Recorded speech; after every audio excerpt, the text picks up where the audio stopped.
Zarea, gozaren, nondik zatozen. Bueno, derrigorrez aukeraketa bat egin behar da. Ze 50 urte gauza asko gertatzen dira eta luzeak dira.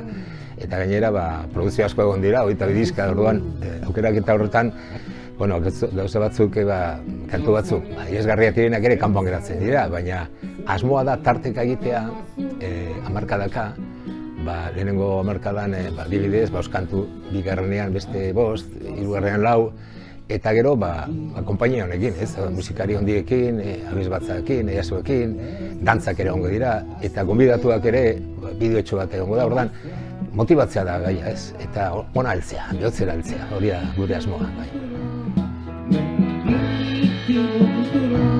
Publikoa dauzka idea batzuk, nire kantu ezagunenak, edo Bagare, Merezio, Tesbide Galde Euskera, hori sartu beharrezkoa tira, edo Iparragirre, adibidez, beti esan dut, Iaiz bigarren Iparragirre, bueno, musikal egin nuen, hori. Baina hortik kanpo gauza asko daude, eta kantu niretzat oso ederrak direnak, adibidez bat esategatik, gaua zaindutako arrosak. Zuri solako kantu niretzat oso intimoak dira, eta holako batzuk ere sartuko ditu. Ez dira hain ezagunak, baina nahi dut baita, jenteak uste dut harridura hartuko du, esango du, hainbeste kantu dauzka, ezagunak dira, hori 4-5 horiek, baina asko daude, niretzat musikalki hobeak direnak,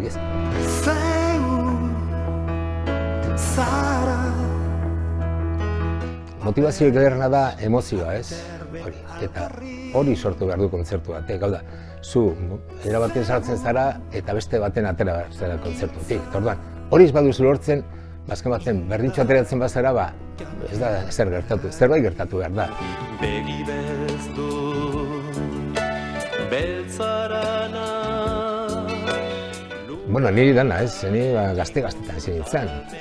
Hor dago argazki bat, nik 6 urte besterik, mutiko koskorrutxo batan koroko gaztena neu nintzen, 12 urtekin amamak operitu zidan gitarra, eta horra zen nintzen kantuan, Eta gero abrazari etorri izan, eta, bueno, 75ean grabatu genduen, Franco bizizela, orain, ospetxo egin ziren kantuak, Bagare, kapitalismoa, remaitatzeko lakoak, eta gero, ibilbidean ni beti, sortzailetzat izan duen neure burua, kantuak egitean, ni gehiago gustatzen jat etxean nagoenean sortzen, publikoan aurrean eman behar da, baina disfrutatzen du sortzen nagoenean, orain girua datu zenean eta zeuk hartu eta koño, hau zederra da, hori da gustagarria, Kapitalismoak dakarren gataita zapalketa. Uste dut, alegendu naizela, musikaldetan, idazketetan, kantuak egiteran, eta uste dut,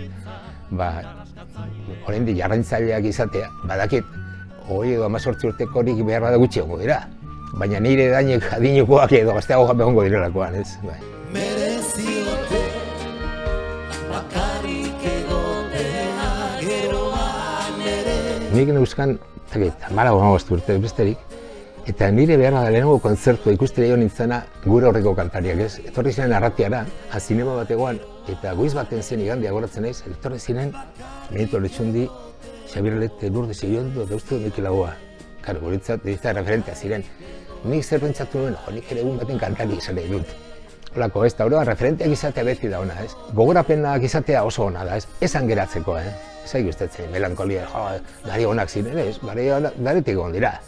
Baina kexatzeak ere ez du laguntzen, orduan, nik uste dut momentua bizi behar dela, eta momentuari egokitu, baina nik momentuari beti, eta gero referentei, niretzat, Lauxeta modukoa, Gandiaga ezagutu izan dut, Kapanaga ezagutu izan dut, Lete, Bera, referente handiak dauzkagu ekarri behar ditugunak, Eta askotan pena baten dit, 20 urteko bati izaten duzu Lauxetan orden, eta ez dakit, denok dakigu Lorcan orden, baina Lauxeta gure Lorca da, eta askok ez dakit, ez hori pena moten dauz da buruak,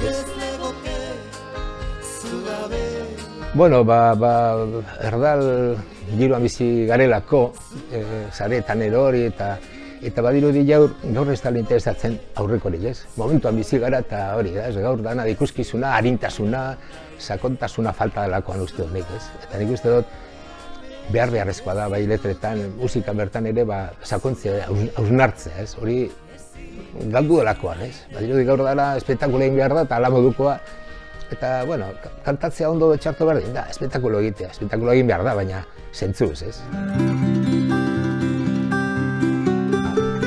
osasuntxu gaude eta zorionez oraingoz behintzat bai, asmoa da errepikatzea bire bat egitea orain egingo dugunarekin, lau esetaren azken musikala ere oso ondela atera zen eta horrekin ere egiteko asmoa daukagu. Eta orain naiz beste musikal berri bat prestatzen. Bi urte eramat ez noa aurreratzen zer den, baina gauza polita ederra izango da. Behar badu datik aurrera, udazkenean bintzat egingo dugu ja, beste bira bat musikal entzutetxu batekin, ez? Zazitzan hautsa galdu badut hitza geratzen zai. Ezke hori da gure baliorik handiena, ez? Guk daukagun kultura da mantendu behar duguna eta hitza, ez? Eta gure hitza mantentzea hori da beharrezkoa, ez? Eta gero ekin behar dugula, ez? Beti. Guk erabili dugu sarri askotan eutsi goiari. Niri eutsi baino ekin gustatzen gehiago, ez? Guztia da, aguantatu behar dugu, ez? Ametsak erekin behar ditugu, eta geroare guk ereki behar dugu, ez? Orduan ereikitzea beti da garrantzitsua, ez? Orduan ekin behar diogu geureari eta bizkanaga espazioak irabazten, ez? Batzuetan kexatzen gara, ez? Ez goaz bide honetik, baina ere uste dut baikor izateko motibo bat dauzkagula, ez? Euskarak ere egin du bere ibilbide eta bizi-bizian dago, eta nik uste dut aurrerapide asko egon dela, ez? Horregatik motiboa badauzkagu baikor izateko, ez? Hitza geratzen zait, hitza geratzen zait.